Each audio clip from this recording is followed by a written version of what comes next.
देवळाली कॅम्पच्या विजयनगरातील मोकळ्या भूखंडावर आगीची घटना. गेल्या 15 दिवसात आगीची दुसरी घटना. देवळाली कॅम्पच्या विजयनगर भागातील सैनिक सोसायटी समोरील मोकळ्या भूखंडावर गुरुवार दिनांक 18 एप्रिल रोजी रात्री 10:30 वाजेच्या सुमारास आग लागली होती. सुदैवाने परिसरातील रहिवाशांनी तरुणांनी प्रसंगावधान राखून पाण्याचा मारा केला. तसेच देवळाली छावणी परिषदेच्या अग्निशमन दलाच्या पथकास पाचारण केल्याने आग आटोक्यात आली.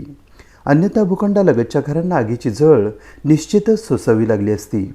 याबाबत विजयनगरच्या सामाजिक कार्यकर्त्या रुपाली शहाणे आणि वृक्षमित्र तानाजी बोर यांनी सविस्तर माहिती दिली. त्यांच्या म्हणण्यानुसार सैनिक सोसायटीच्या समोर एक खाजगी मोकळा भूखंड आहे. त्यावर परिसरातील लोक घरातील केर, कचरा, झाडांचा पालापाचोळा, वाळलेली झाडे आणून टाकतात.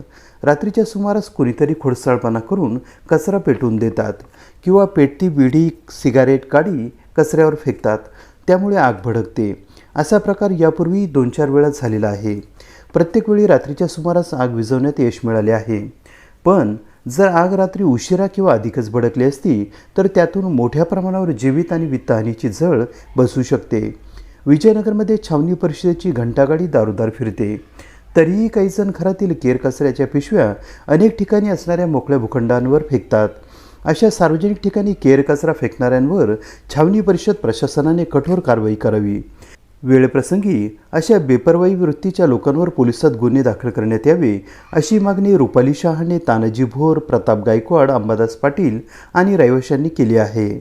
सैनिक सोसायटी समोरील भूखंडावर लागलेली आग आटोक्यात आणण्यासाठी बाळा जाधव, शहाणे, उनवणे, गुरव गीते परिवारातील तरुणांनी अथक परिश्रम घेतले. त्यासोबत देवळाली छावणी परिषदेच्या अग्निशमन दलाचे वाहन चालक सुदाम ताजनपुरे, जवान शुभम नेहे यांनी खबर मिळताच तत्काळ घटनास्थळी धाव घेऊन आपले कर्तव्य चोख बजावले.